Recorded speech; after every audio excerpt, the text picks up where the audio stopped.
Energy. It is all around us, both seen and unseen. It affects all the lives within humanity, our great planet Earth, and the entire universe. It is a conscious cosmic matrix, an ever-evolving cycle, creating, breaking down, and recreating. This is Connected with your host, Andrea Dragonfly. Andrea tells us that energy is the foundation of our human experience, intrinsically affecting every facet of our lives, our perceptions, choices, and actions, as well as the challenges, opportunities, and people we attract. So now, please welcome the host of Connected, Andrea Dragonfly.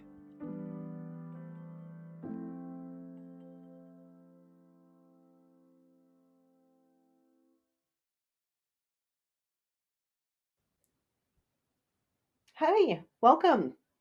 I am your host, Andrea Dragonfly, and welcome to the show Connected. We have been on a journey, and so we have been going through all sorts of different connection points as to really connecting in with our personal experience to the world and to other people. And now we're moving and shifting into connecting into the unseen worlds. And by connecting into the unseen worlds doesn't mean that you need to actually create a relationship with some of them. It also just means that we want to know about them. We want to know how they work, where did they come from, what is the big picture of like these types of energies, because we are going to get into the dark forces tonight. Last week we talked about the angelic allies and why it's important for us to build those relationships, because the angels, they are some of our greatest and most steadfast allies. They also can have quite a energetic power that comes with them of protection. So it's always good for us to become aware of them. And throughout much of the greater human experience, I don't know how many people really develop strong relationships with the angels. When we have those strong relationships with the angels, we can really begin to look at the world in a new lens as well. Because what the angels do for us is they help us recognize that there's far more going on in the world than what we can see with our eyes or that we can experience with our senses, so our external senses. And so the information that comes to us, we can only get so much out of it, right? And so when we know that there's more behind everything, it really opens things up and helps us recognize that, oh wow, there's probably a lot of information going on that I'm completely unaware of. So the show is about building consciousness. It's really about expanding it, bringing it out so that we at least know these things are there. And then it's up to us as to whether or not we want to know more about it, connecting into it, expanding it within our awareness, doing the research, the homework, the classes, the workshops, the reading the books, whatever it is, right? Because this is just more of an information, bringing it forward, because these things are out there and they are available for us to expand our awareness and grow ourselves consciously. So with the angels and having them as our ally, they really can bring in a whole new kind of relationship to the world. We know that we're not alone. And when we build these relationships with the unseen energies that are helpful, positive, supportive, you know, they're going to actually connect us in. And we're going to talk a lot more about those beneficial allies and how we can best connect with them. But they connect us in a way that really is helpful in the fact that we're not feeling isolated. We don't feel alone. We can maybe get a better handle on our mental state when things get crazy, right? We can also physically kind of regulate our nervous systems at times when we get spiked into some sort of panic or flight, flight or freeze, adrenaline rushes and whatnot, right? And so it's these opportunities, excuse me, to really build these relationships because it can deepen our connection. But we also have to know, which is why this conversation is coming out, is that where the angelic realm is there, we also have the other side of that. So, we live in a dualistic world, in a dualistic, reality. And so within the dualism of that is that where we do have these great beneficial allies, also as, through language and whatnot, we can call them the benevolent, beneficial, helpful. We also have the other side of that, the unhelpful. They're the ones that are they're the tricksters. They're the ones that are actually more about destruction, chaos, about lower vibrational energies, pain, suffering. And we're going to talk about that. That's going to be a big part of our conversation this evening. I do want to remind everybody that this is a live show. So if you are watching and you have questions or you want me to kind of go deeper into a certain area, you are welcome to call. There will be a phone number at the top of the screen. And you're welcome to make that phone call. Or there's also the message board. And the message board is that part where we are you're able to text it out to me and I can find it and receive it and then read it out and answer the question that way too. So if you're on Facebook or anything like that, you can send a message. Also, if there's anything in my language that you want clarity on, because I know that language sometimes sometimes language can be new. And so that's a great place also to ask questions for clarification or anything along those lines. Okay.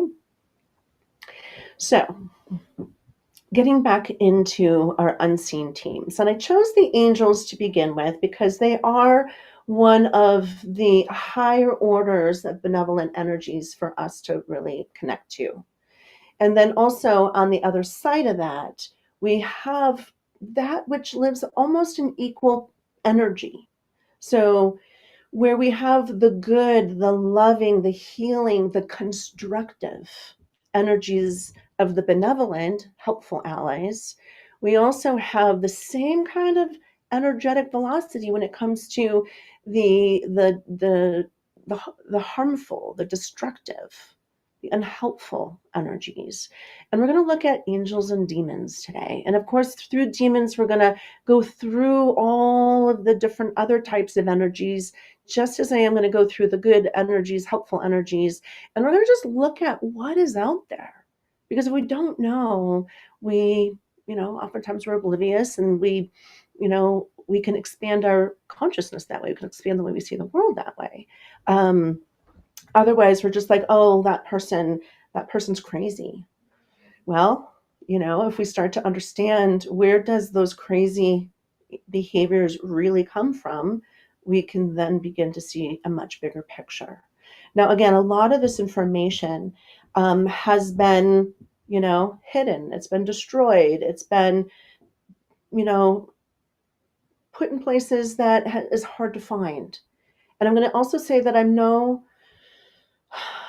expert in the angelic hierarchies. I know quite a bit.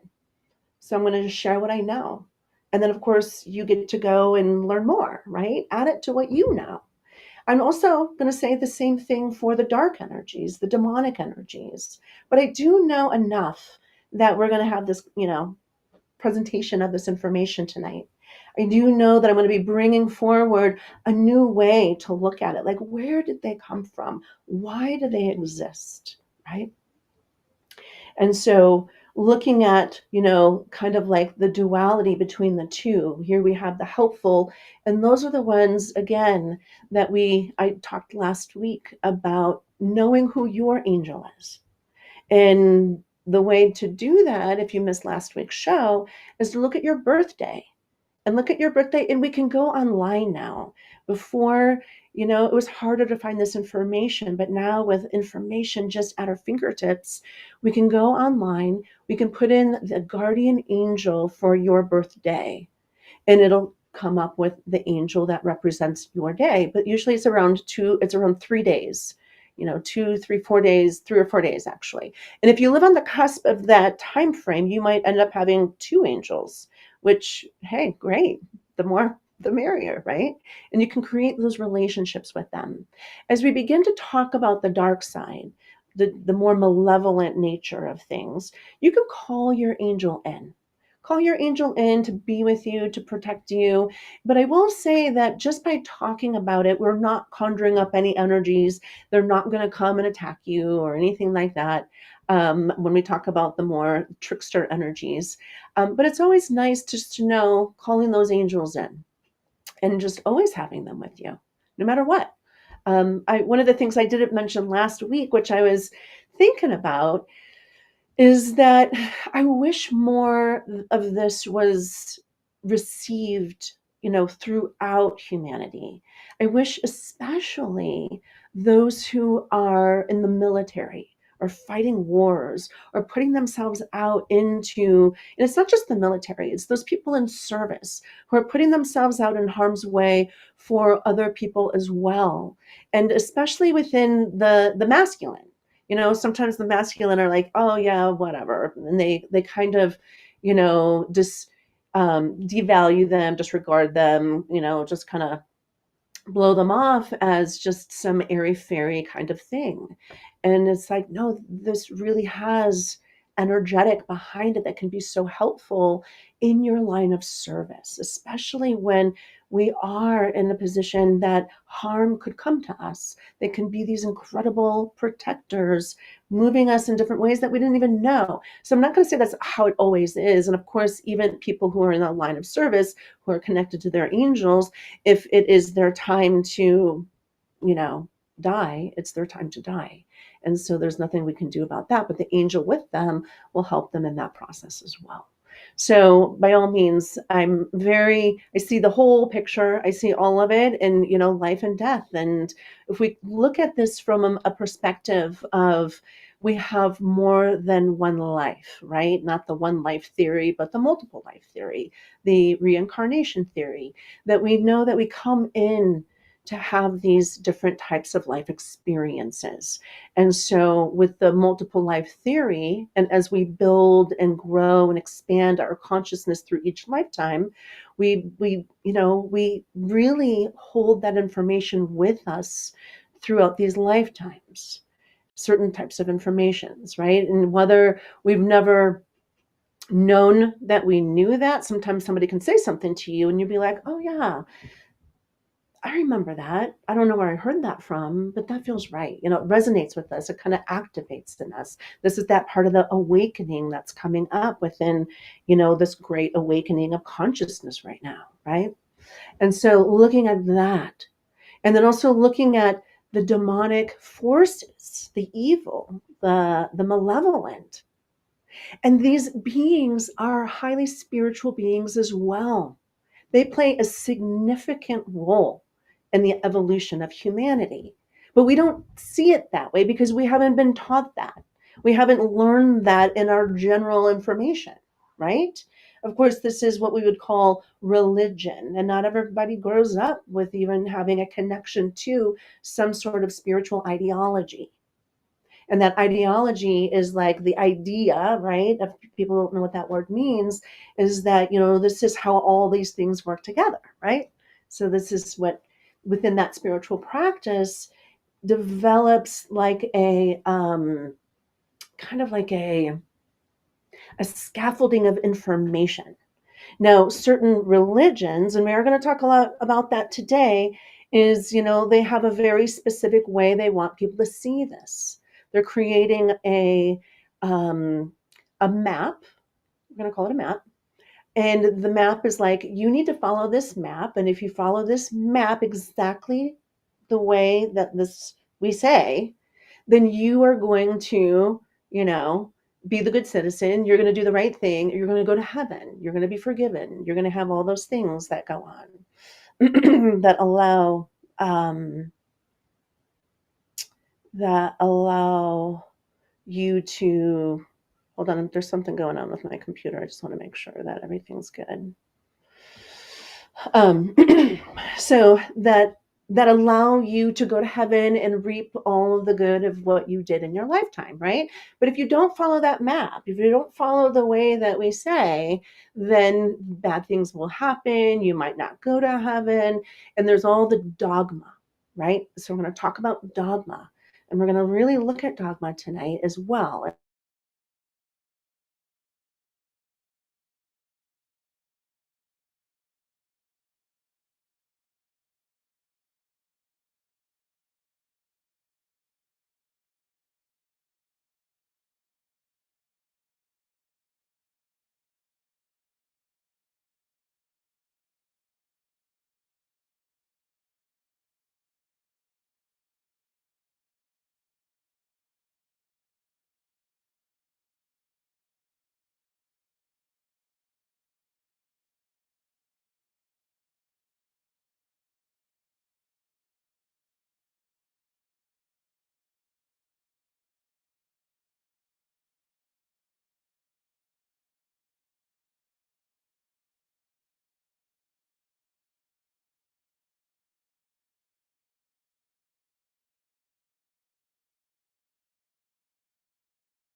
Hey there. Thank you for your patience. We were having some technical difficulties. And it's always interesting because when we're having these types of shows about dense, dark, evil, trickster energy, they like to mess with technology. And so it's always like, what's happening here? So freezing it, knocking me offline, having to come back online, all the different things. And so I appreciate if you're with me, staying with me during that moment. We're going to rearrange our break time and whatnot, but yes, thank you for being with us and holding on. And so I'm just trying to figure out where I got cut off, where I got frozen, where I got disconnected, all that kind of stuff. So I'm just, if I backtrack too far, I'm just going to bring it all forward. Just want to make sure I don't miss too much. But we were looking at, let's see if I can recover gracefully here. So, looking at dogma and looking at how we have these different belief systems that hold us in these places, that is, we're looking at these scaffolds. And so, when I use the word scaffolding, I like to create, because especially with spiritual paths, is like I'm going to help create this also kind of like a cosmic map. However, there's a lot of things that you can fill in. You get to fill it in. I've gotten to fill my own in. And I know that this belief system lives here and this is how they see it. And this belief system lives here and this is how they see it. And I've studied a lot of belief systems to understand how they kind of overlap with one another, and, how they are all, flowing where the dogma is and whatnot. So I'm bringing that forward because this is going to be a big part of this conversation. Whenever there is the one way, you got to do it this one way. There should be a red light going off. There should be a warning that says, "Brr, brr, brr," like beeping at you saying, there's never just one way. There's many ways. And looking at that the biggest piece, and I'm going to just start with this as we dive in. The biggest piece with this is that the true spiritual journey And you can take this or leave it and you can say, whatever, just try it on, right? This is what I've really gotten through all of this is really about our free will, our freedom and our choice. And the more that we align with creation, with the good, with the healthy, with the helpful, however that is, we align with the higher vibration and of giving that unconditional love, giving that compassion, giving that forgiveness, learning how to do that for ourselves first. Then we can give it to others. Because in the multiple life theory, we have gone through the whole gamut ourselves. We need to forgive ourselves for certain things as well, right? And especially our judgments. And this is really big. So previously, and I was going to look that up before we started today, and unfortunately, I got sidetracked and it didn't happen. But I had a couple of shows, probably, definitely, at the end of springtime, and I was talking about Ahrimanic forces and Luciferic forces, and how Ahrimanic forces are these energies of judgment, and how they're coming at us from outside of us. So coming at us. And it's about that, all the isms, and all about I'm better than you in some way, right? But this is a huge part, and especially for those in the United States, we even feel a lot of that in our politics right now, right? Like who's right, who's wrong.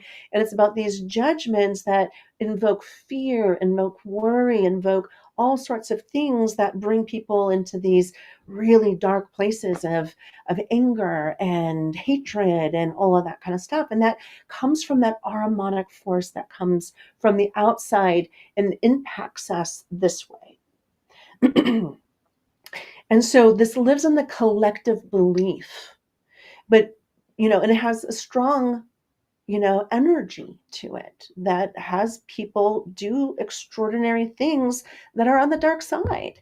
And that dark side is violence. It's the power, the control, the oppression, the manipulation, removing the freedom of free will and choice, which is the biggest, most profound pathway for evolution. And then I talked about the Luciferic force. And I also talked about how that could be connected to original sin in the Abrahamic traditions, that the original sin comes in through us. And this is that temptation of greed for me and myself only, right? And so this is where we're really doing whatever we want within this idea of power, control, manipulation, oppression to others without consent, without whatever, to taking what we want for power or something, right? Something along that, for pleasure, even. But it doesn't take into, account that the person or people that they're hurting or harming, if they're wanting that, right? It doesn't give them the choice. And so we're looking at these two forces. Now, we're going to definitely look at that from just this external energy that comes at us in the good, bad, right, or wrong, and how people judge. And again, when we talked about karma and about resetting the balance, that karma is about resetting balance, bringing it in. So I'm taking multiple shows and I'm bringing it together. That's why I had to go through a lot of other stuff before we could get here, because there's a lot of factors to understand these ideas, these concepts, this energy that is very much part of our human experience. So we have to know these things little bit by little bit to understand how it all comes together, right?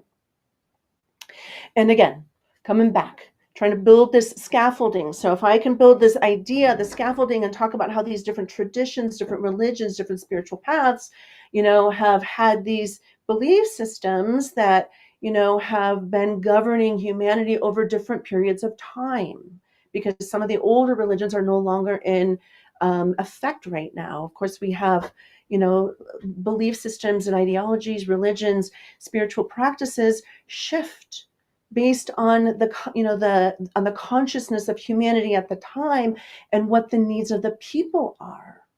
So even within some of that, it can get really strong. I mean, even know, like, within Catholicism, which is, what I was raised in, they had to have a whole reformation. They had to have a reform to bring it back in because it was too fear-based, maybe, right? Punishing. There's a lot of punishment that went in there. And if we look at the true benevolence, if we look at what we can consider to be the highest spiritual authorities, we can talk about God and the Christ. And again, based on where you come from, these are gender neutral energies. But there's also, they hold these qualities that can be very divinely masculine, protective and loving and with a powerful governance of oneself. If you think about a very powerful and good benevolent emperor, right? Because we can look at this in fractals, and fractals are just looking at them in systems within systems and how they all mimic one another. There's also the divine feminine, the all mother. And then the Christing. So we have the creator, the creatrix, and the creation, the father, the mother, the creation child. If we look around us and everywhere we go, we look at creation. We live in a three-dimensional world of life force in creation, of trees, of grass, of the rivers, of the mountains, of, all of them have life force in them. They were created of the elements of fire, water, earth, and air, and so we look at how all of that has energy to them. So it's important for us to recognize that there is these spiritual paths that ultimately come into the bigger picture. And so this is that bigger picture of creation. And so bringing it into the creation of dense forest, where did it come from? What's the origin story of it? So I'm going to tell you a story, and the story can be found, and I'll list some sources in in the notes on my website. So each show I'll put some different kinds of resources out there. Yet this is a story that is a whole new way of looking at creation, because within what we know and what we have, our dominant religions have shown and shared with us, there's huge pieces missing. So these are some of those missing pieces, okay? So this is also coming from Rudolf Steiner. Rudolf Steiner is he's the founder of what would be called spiritual science. He also was the founder of what's called anthroposophy, which is a version of it's an ideology. It's really about it's about not everything we see on the external world is real, and the only thing that we can use in order for us to make sense of the bigger picture of the spiritual realms, right? So it's not about the external, what we see outside of us. It's about what we see outside of us is information to bring inside of us, to work with it, to work with the consciousness that exists there that we can't see with the human eye, but that is absolutely there, available for us to make relationship with. This comes out of the ancient mysteries, the Western mysteries of Greece and of Alexandria and Egypt and whatnot. And so this is the information that comes through the mystery schools. And so with Steiner's work is that consciousness was what was first developed before we could have these bodies. And there's these huge periods of time that create these different parts of our consciousness. And through these huge, we're going to call them epochs of time. So it could be millions, maybe billions of years. But it starts with warmth. And the warmth energy begins to swirl within our universe, within, this star system that we're in currently. And starts with the warmth, but there's these beings, and many people believe it's the one God. And so the invitation is to do some research. I'm going to bring some things forward that you're going to have access to, and you can look at this in your own. And there's anthroposophy communities that go through all of his work, where there's a ton of support, because I'm about to share with you the basics. And there's so much there, but I don't have enough time because we're getting into the demons here, right?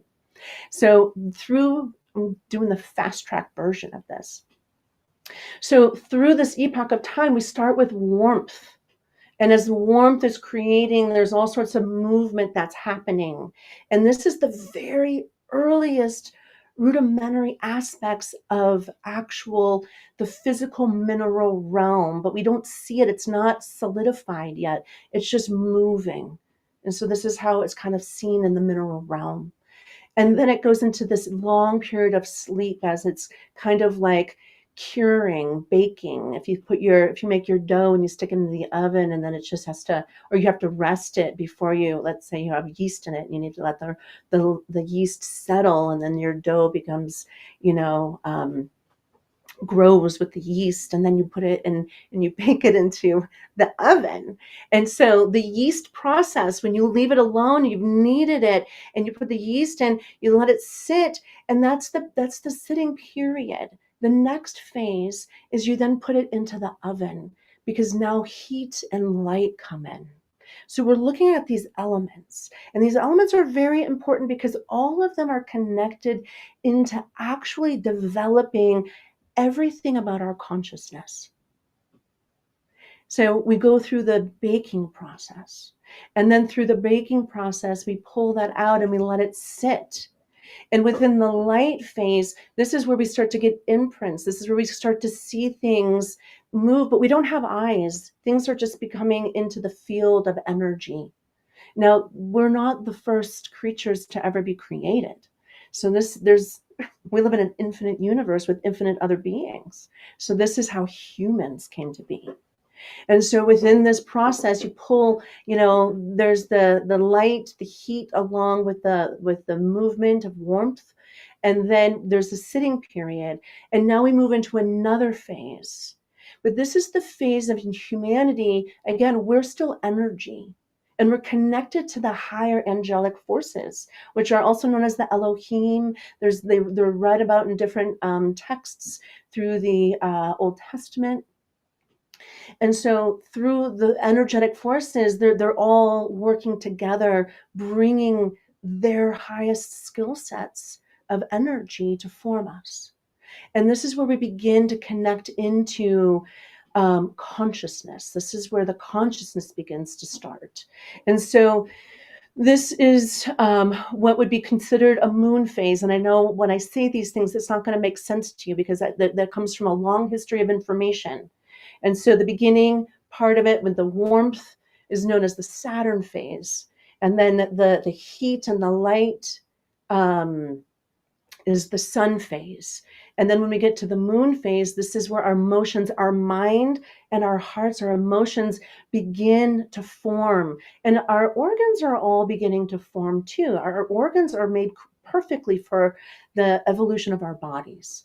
And then moving even forward from that, this is the part where the demonic energies come in. So it's during the formation.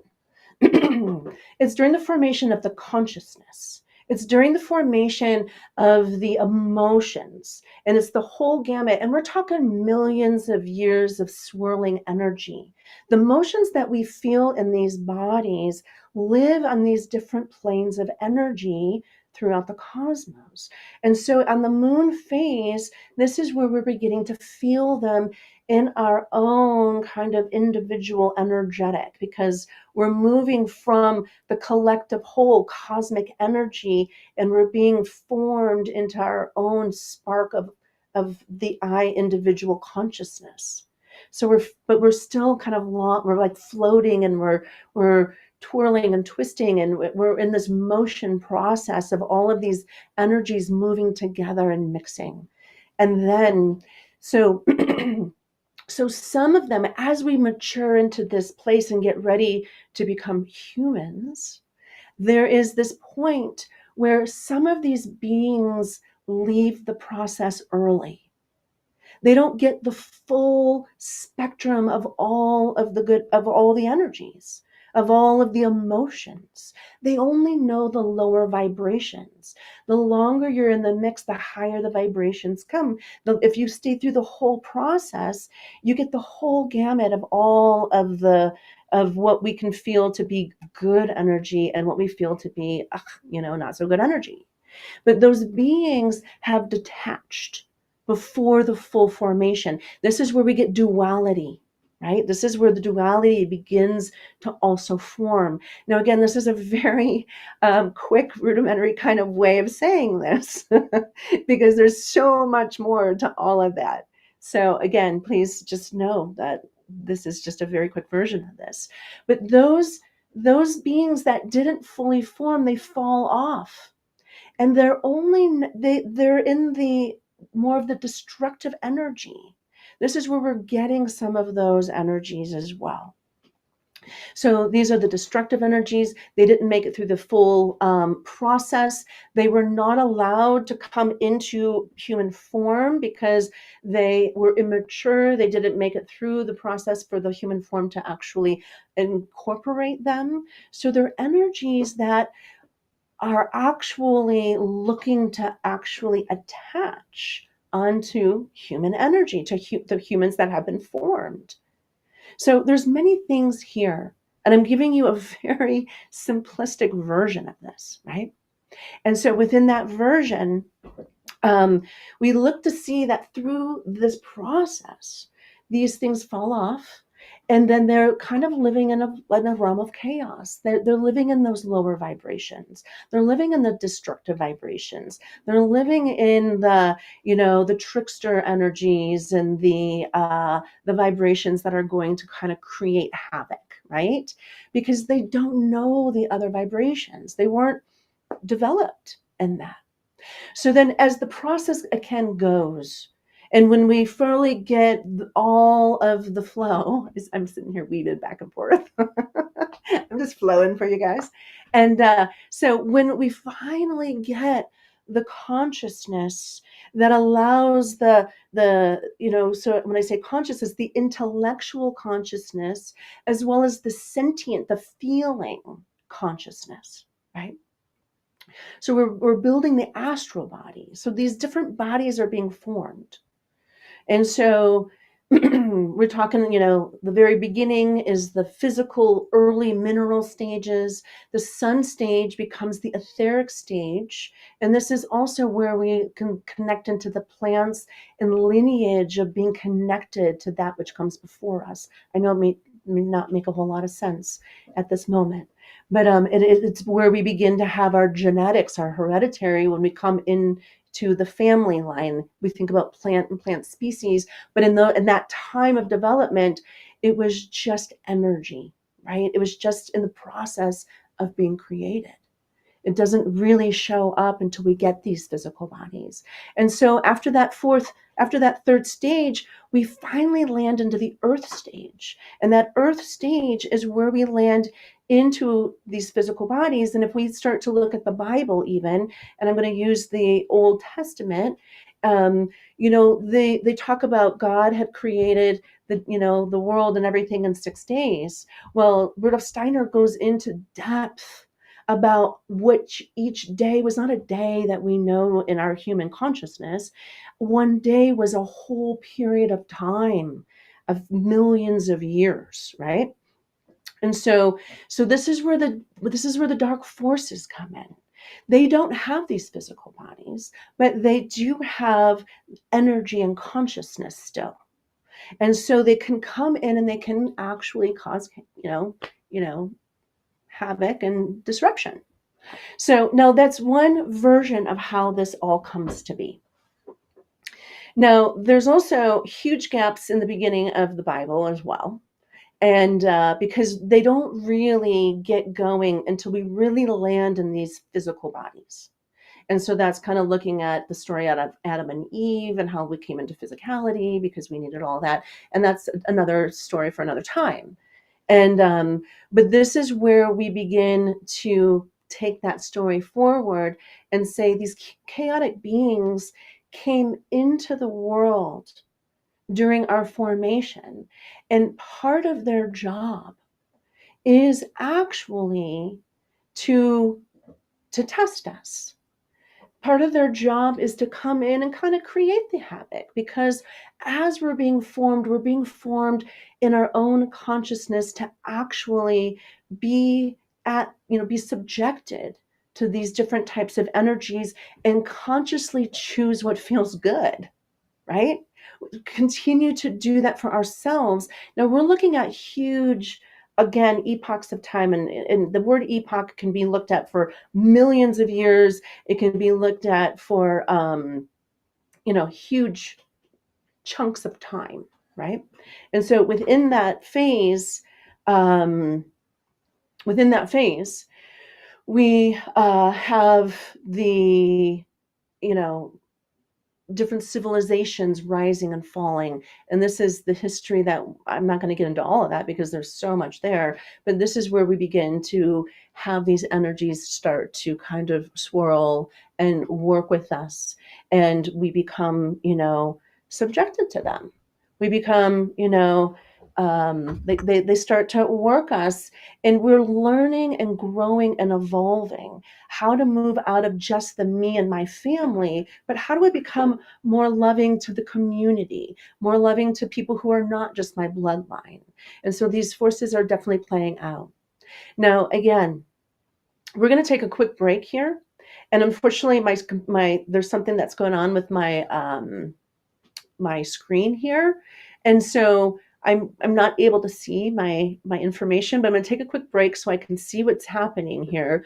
And when we come back, we're going to go ahead and really look at these demonic forces and this is the beginning of our conversation. There's so much information. So I'm going to carry this forward as well as we continue for the weeks to come, just to give a really clear understanding.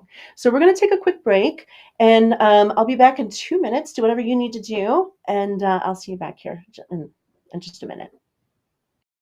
What if there were a super tiny device that could diagnose the brain and is smaller than a single human hair? What if you could see inside the brain to help an epilepsy patient during surgery or to help the fight against Parkinson's disease? Dr. Patricia Broderick is proud to announce the Broderick Probe, a biomedical and electronic breakthrough. Imagine a probe to help with the understanding and potential cure of brain-related diseases. To learn more, listen live to the Easy Sense radio show with host Dr. Broderick, Wednesdays 7 p.m. Eastern on the Bold Brave Media Network and TuneIn Radio. And to help support the Broderick Foundation, please go to EasySense.com and learn how, with your help, we can fight these horrific brain disorders. That's EasySense.com to learn more and help support the Broderick Foundation.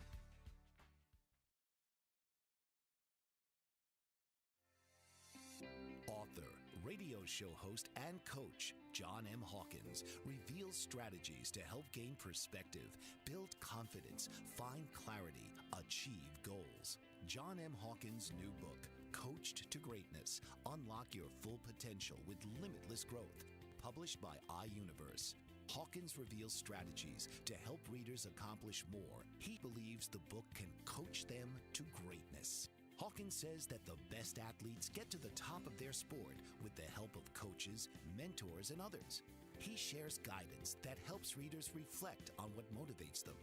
We discover and assess their core values, philosophies, and competencies, find settings that allow them to be the most productive, and track their progress towards accomplishing goals. Listen to John Hawkins' My Strategy, Saturdays, 1 p.m. Eastern on the BBM Global Network and TuneIn Radio. Okay, great. Welcome back. So again, we're looking at this whole how these energies didn't fully develop during the phase before we, as humans, fully came into these bodies. And so there's these forces that are out there, and they are troublemakers in certain ways. So that is one way, that is one version of understanding how there are these evil spirits, these different types of energies that are out there creating havoc. Okay, now we're going to look at where we have the angelic hierarchy. And I talked about that last week, and about how there's 3 hierarchical tiers. And the tier number 1 actually is where we have the seraphim, the cherubim, and the thrones. And each one of them has a very significant energy in which they bring to the world. And so I had all of that. So the seraphim is the spirits of love, the cherubim of harmony, and the thrones of will. And so these are also these angelic forces that were helping create us, bringing in the love, the harmony, and the will within us on all these different levels, these different unseen energetics. That's how we know love. That's how we can really tap into harmony. That's how we can have will force to move ourselves forward, right? And then there is the second tier of angels. And in this tier, this is the middle tier. And there's the Kiriotites, or also known as the dominions. And they bring the wisdom. They bring the through experience we grow and we learn, right? And then in the middle of them, there's three in each tier. We have the dynamis, who are also known as the virtues or also as mites. And they are of motion. So they are part of the flow of our experience. And this is part of, how do we understand our own being to be in motion? And there's a lot of nuances to all of that. And then at the bottom of that tier is what's known as the exousiae, or also known as the powers. And they are a form and how we've come into these different forms, even. Now, then we have the lower tier.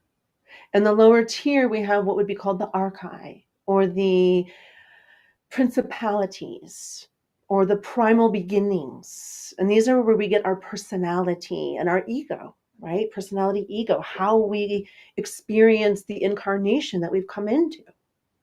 And then we have our archangels, also known as the archangeloi. And then beneath that is the angels and the angeloi. And so where we have this hierarchical of angels, there's also a hierarchy. Let me see if I can get that word out. There's also a hierarchy.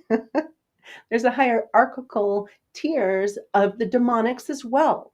And they say that where the ones on the angelic force have fallen, so there's a concept called the fallen angel. And this is in biblical scriptures and things like that, and this is where the Lucifer energy comes from. And there is so much more information, and it's not easily understood just in the way religion shares and shows this to us. There's so much more that's happening, and we're going to talk about some of that even more in depth, because we're just bringing this information in. Try it on, right? But within the hierarchical tier of the demons, it's like, here's where the demons will also have their own version. And now a lot of things throughout history, within antiquity, as it's been recorded, different cultures at different times, right? Dante's Inferno, like there's things from different centuries that have been written about how different demonic orders have been perceived. And there is some play. I mean, there's a lot of differences there. You can look this up and go online. And before my computer crashed and everything like that, I had some things that I had up on my my computer that I was going to be able to read off of. But what I do know is that within the hierarchy of demonic beings, they also, some see that there's the fallen seraphim. So if it's divine love, then we look at the opposite of, if it's not love, then what is that energetic, right? So we can look at hate. We can look at these very depths. If it's not, if the opposite of the cherubim is harmony, well, the cherubim is harmony, so the opposite would be some sort of disharmony. So it would be looking at the fall of that. It would look at the fall of the thrones is about will, right? And so there's all sorts of ways that it gets manipulated, that the dense demonic forces manipulate. So demons and angels have this kind of like this, we could call it like the dual nature, right? The energetic balance on each side.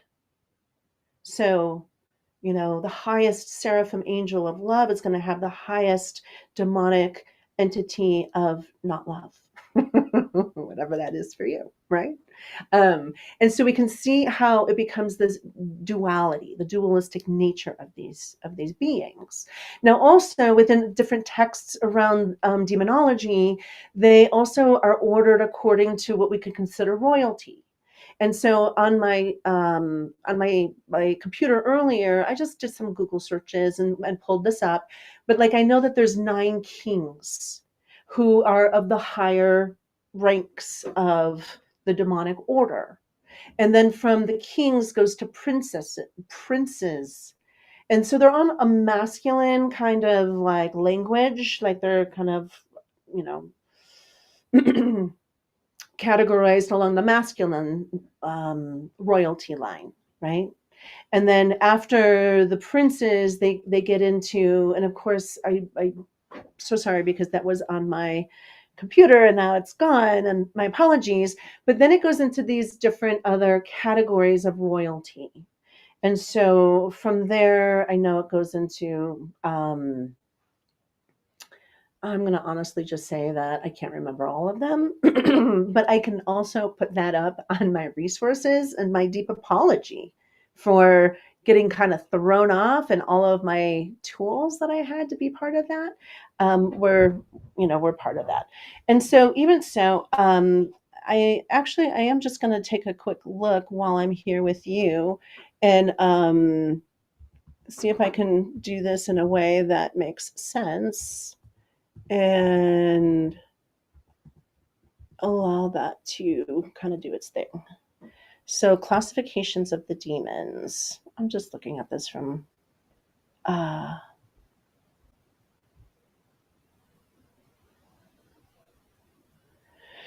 so there's going to be a lot of information here. And then also there is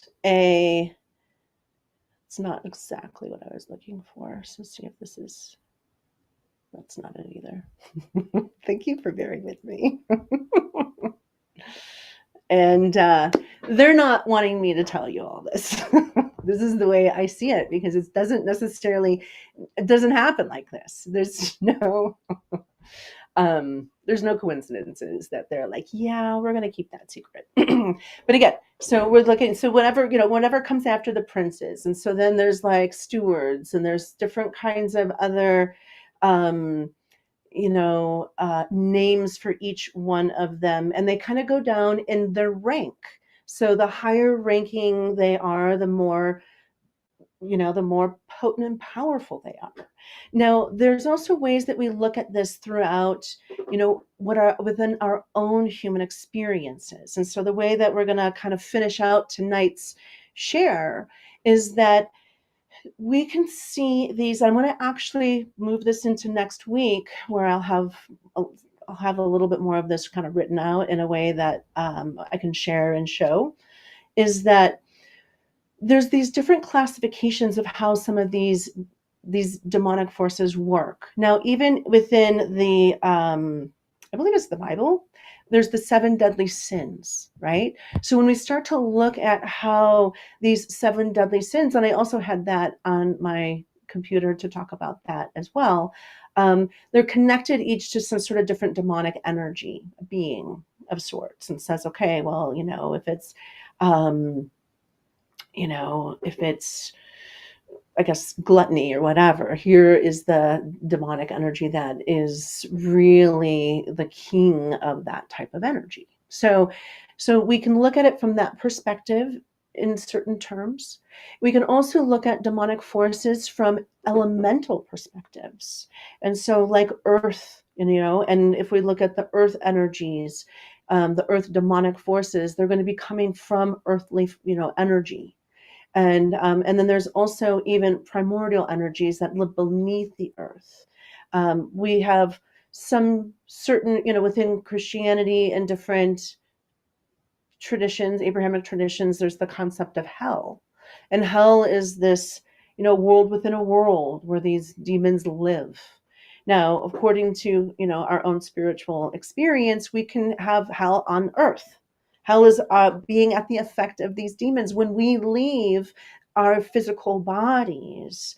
Depending on who we are and what we've done, there's, the potentiality you're not going to go to hell for the rest of eternity. However, we're in the process. Again, these beings are spiritual beings that are all about bringing us to the higher good of all for ourselves and others. They're going to put us to the test in different ways. And sometimes people who have interactions and run-ins with demonic energies have some of the most profound spiritual awakenings in their life, because oftentimes they don't believe it. They didn't believe it existed. They didn't want to believe that it existed, right? And so it's those parts and pieces that say, through the history of horror, we've had all of this through time immemorable. The stories that have been passed down, everything from vampires and werewolves and things, because it's Halloween time, it's that time of the season, to the supernatural and these dark, dense forces, which is why I'm bringing this conversation out and forward. Next week, I'm going to talk about the hierarchies there's greater demons, there's mid demons, and there's lesser demons. I'm just going to introduce the idea right now, because a lot of these greater demons, they will actually occupy large systems. And when I say systems, I'm talking about institutions, religious institutions, governmental institutions. So if we understand what these institutions are, even the International Monetary Fund, the IMF, right? There's these huge institutions that we're living and we have, and that are around us.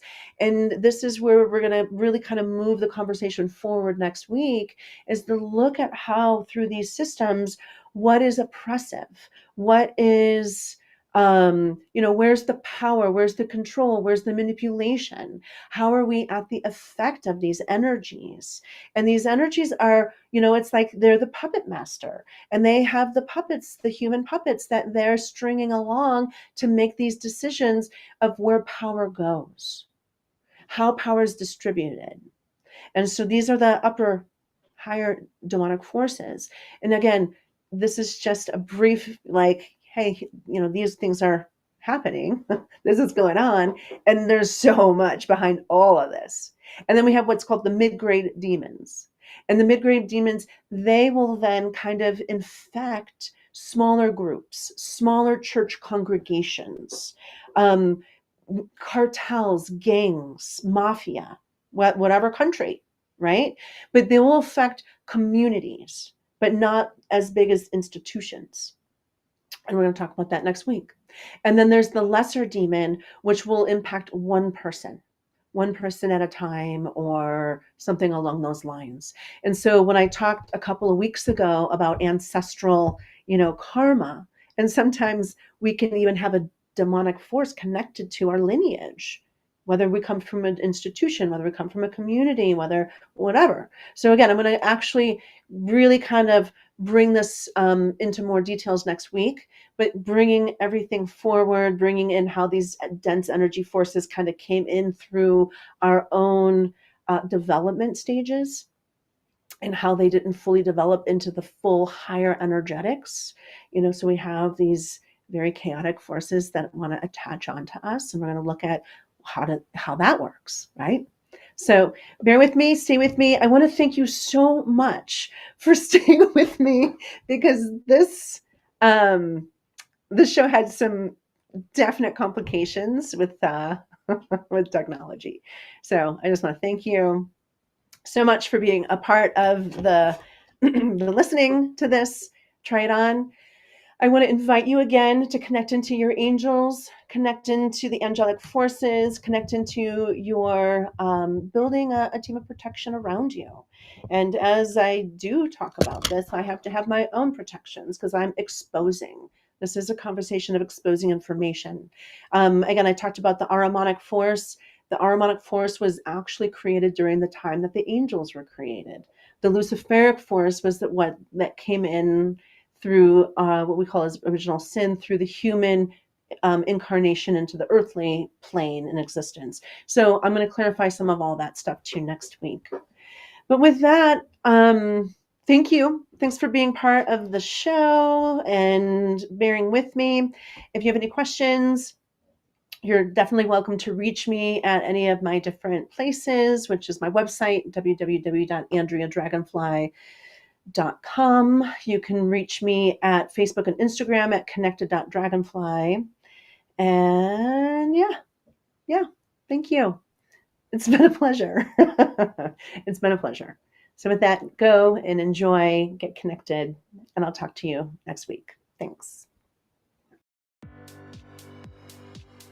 This has been Connected with your host, Andrea Dragonfly. Join Andrea each week on an extraordinary journey, exploring the consciousness of energy and how you are connected. Thursday, 9 p.m. Eastern on the Bold Brave TV network.